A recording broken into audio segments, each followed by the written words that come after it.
उॾिरोलाल जे आबादगारनि जो चवणु आहे त ब्लैक ते बि कलर नथी मिले। डीलरनि पंहिंजा गोदाम भरे छॾिया आहिनि, उहो बि वॾनि वॾनि ज़मींदारनि खे ब्लैक ते विकिरो करे रहिया आहिनि। पर 4-5 एकड़ वारनि आबादगारनि खे केरु गाह बि नथो विझे। अचो त उन सिलसिले में वधीक खान मालूम कयूं त हू आवाज़ न्यूज़ सां पंहिंजा वीचार कहिड़ी रीति था वंडीनि। झूलेलाल स्टेशन में अहिड़ी हालत असां सां कई आहे वापारियनि इन कलर जे डीलरनि। 8 ॾींहं असीं कलर लाइ भॼी असांखे कलर कान थी मिले, ऐं कलर हिकिड़ो त महांगो, अॼु के बि पंहिंजा हथरादू क़ीमतूं वधाए उन्हनि पंहिंजा हथ ठोक क़ीमतूं कया, उन खां पोइ मिले बि कोन थो। ऐं छटियूं ई फसल जी हालत ॾिसो, असांजी कणिक बीठी आई सफ़ा आहिनि, कलर साड़े ख़र्च ते करे छॾी आहे। 2 नंबर कलर कयो वेठा आहिनि।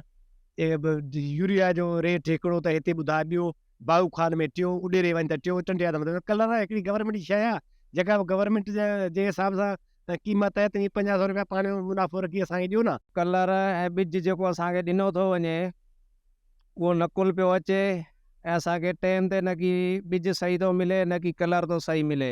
असां ज़मीननि खे हर त जाम था हणायूं, पर बनियूं जेके आहिनि असांजूं सही माना सां आबाद कोन थियूं थियनि ऐं सही माना सां एवरेज कोन थियूं ॾियनि। असांजो जेको पाणी आहे, असां ठलो त बनियुनि खे पाणी कोन ॾींदासीं कलर खां सवाइ। हींअर बंदी थियण वारी आहे।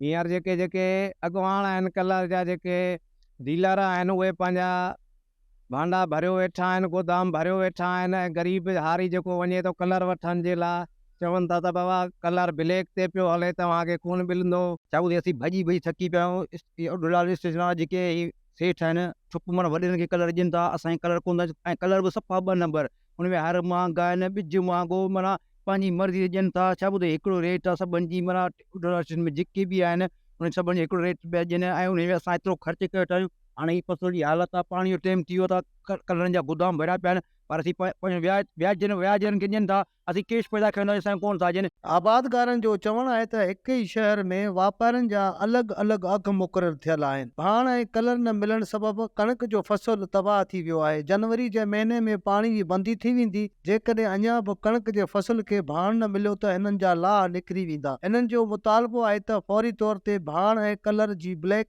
मार्केटिंग कंदड़नि ख़िलाफ़ क्रैक डाउन करे नंढनि नंढनि आबादगारनि खे रिलीफ ॾिनो वञे त जी संदन पोखियल फसल सुठी पैदावार ॾेई सघे। कैमरामैन खलील अहमद सां गॾु सिकंदर साहवाल, आवाज़ टीवी, उॾिरोलाल।